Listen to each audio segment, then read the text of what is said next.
नमस्कार, बहुत बहुत स्वागत है न्यूज 21 में आप सबका। आपके साथ मैं हूं रितिका पांडे। हमारा स्पेशल बुलेटिन देख रहे हैं खबर दिन भर।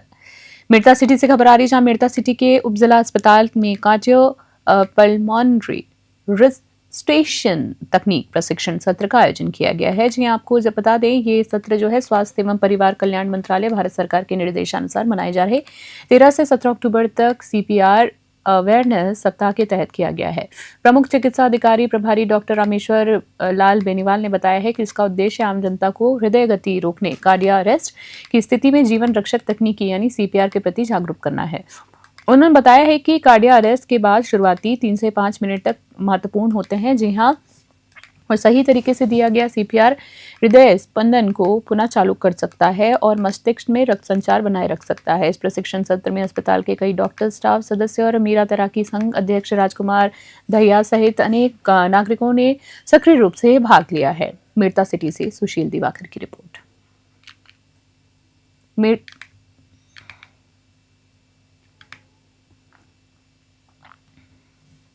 सोजत रोड से खबर देख रहे हैं। जी आपको बुलेटिन में बता दें, सोजत रोड स्थित दयावती शिक्षण संस्थान के डीएसएस सेकेंडरी स्कूल में दीपावली पर्व के मौके पर रंगारंग कार्यक्रम आयोजित किया गया है। जी आयोजन हुआ कार्यक्रम का। इस दौरान छात्रों ने कला और रचनात्मकता से सबका दिल जीत लिया है।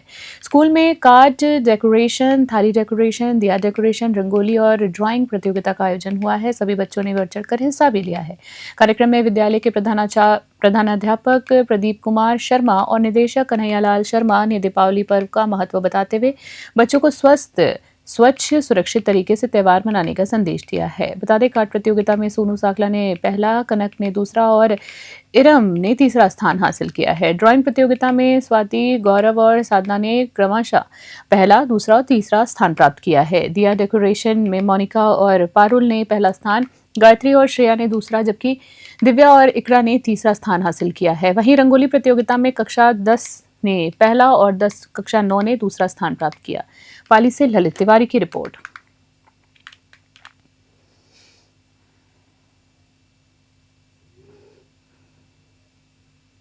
खबर देख रहे हैं। सोजत रोड के सवराट गांव के आंगनबाड़ी केंद्र पर सुपोषण दिवस का आयोजन किया गया है। इस कार्यक्रम का उद्देश्य गर्भवती और धात्री महिलाओं तथा बच्चों को स्वास्थ्य और पोषण के प्रति जागरूक करना था। कार्यक्रम में की बात करें तो पौष्टिक आहार का महत्व, संतुलित आहार और स्तनपान के लाभों की जानकारी दी गई है। साथ ही टीकाकरण और आयरन, कैल्शियम की गोलियों के सेवन का महत्व भी बताया गया है। व्यक्तिगत और सामुदायिक स्वच्छता पर जोर दिया गया है। कार्यक्रम में पौष्टिक आहार, रंगोली बनाकर रचनात्मक संदेश भी दिया गया। वहीं कार्यक्रम में पटवारी सत्यश्री मीणा, सरपंच प्रतिनिधि महेंद्र प्रजापत, आंगनबाड़ी कार्यकर्ता और ग्रामीण महिलाएं मौजूद रहीं। पाली से ललित तिवारी की रिपोर्ट।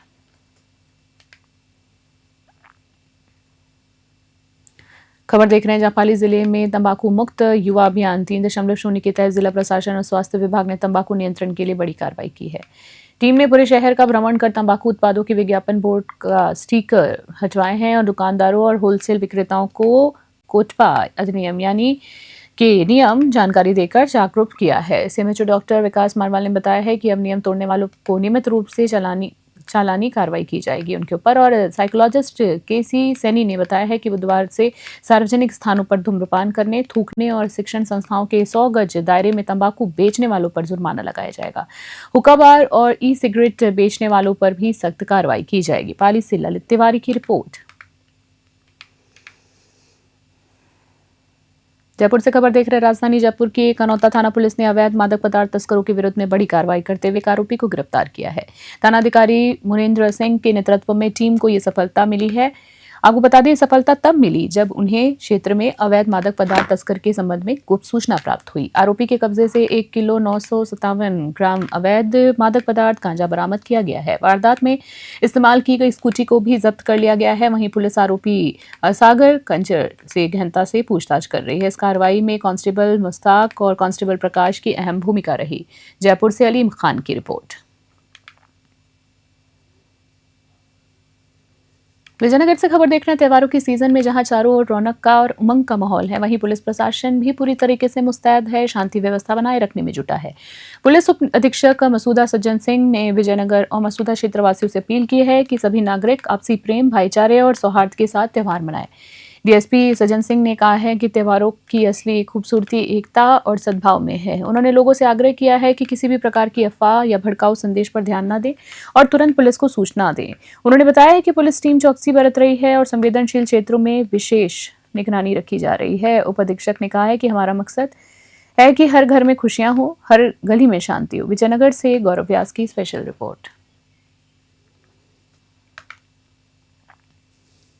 में जो आगामी त्योहार है, इसको लेकर व्रत स्तर पे सभी थानों को निर्देशित किया गया है। जो सायंकालीन गश्त है और रात्रिकालीन जो गश्त है उसको बढ़ाया गया है। एसएचओ स्वयं अपने जाब्ते को लेकर जो भी भीड़ भाड़ वाले इलाके हैं वहां पर गश्त कर रहे हैं और व्यापारियों से और अन्य जो स्टेक होल्डर्स हैं उनसे लगातार बातचीत करके यातायात की जो व्यवस्था है उसको सुचारू रूप से चलाने का प्रयास किया जा रहा है।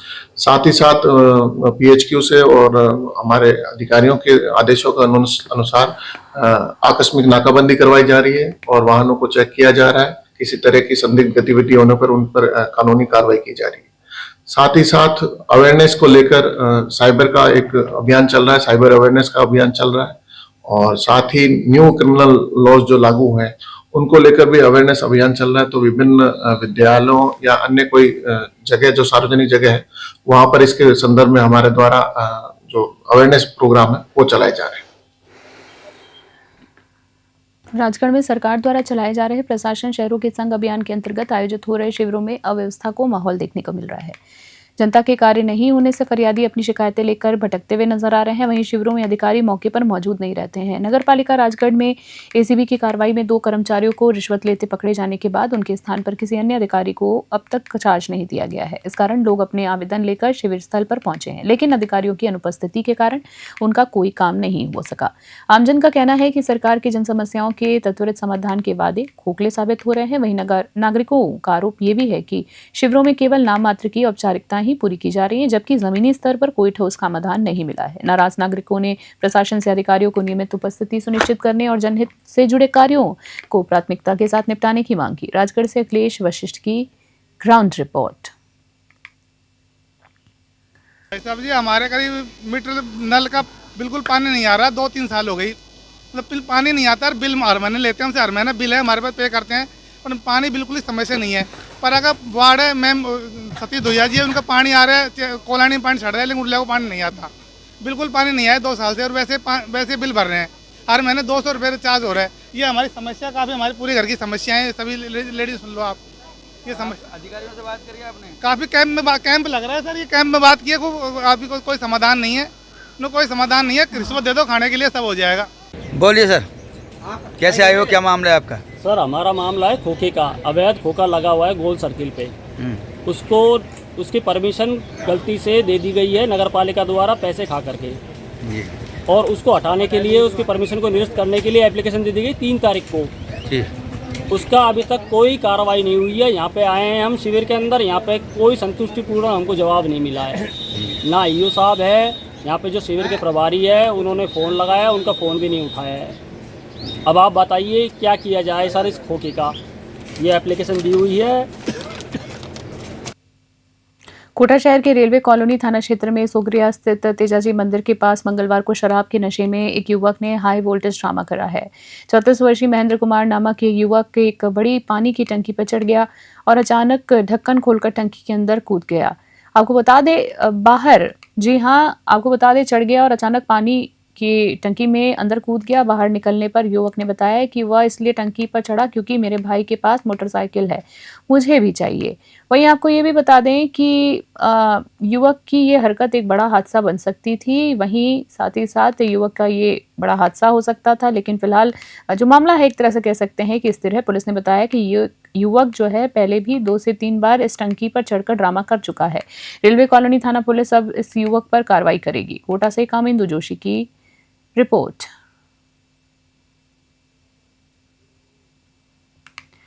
खबर बता दें, कोटा जिले के मंडाना थाना क्षेत्र में एक बड़ा हादसा टल गया है जब चलती हुई बाइक अचानक आग का गोला बन गई। एक युवक मंडी रोड की ओर काम पर जा रहा था, तभी उसकी बाइक से अचानक धुआं और आग की लपटें उठने लग गई। प्रत्यक्षदर्शियों की बात करें तो रामेश्वर गुर्जर ने तुरंत आवाज लगाकर बाइक सवार को रुकवाया।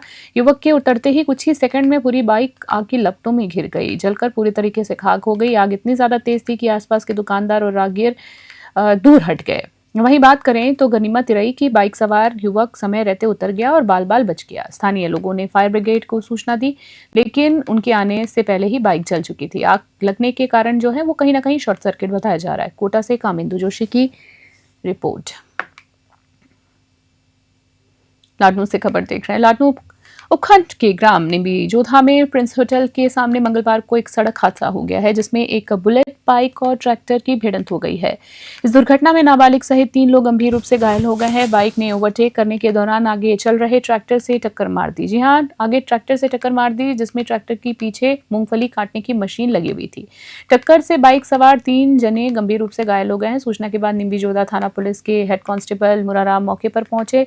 तीनों घायलों को 108 एम्बुलेंस की सहायता से लाडनू की सरकारी अस्पताल पहुंचाया गया। प्राथमिक उपचार के बाद उन्हें गंभीर हालत को देखते हुए उनकी उच्च केंद्र जोधपुर रेफर कर दिया गया है। पुलिस ने दुर्घटनास्थल ट्रैक्टर और बुलेट बाइक को जब्त कर लिया। लाडनू से रंजीत राम की रिपोर्ट।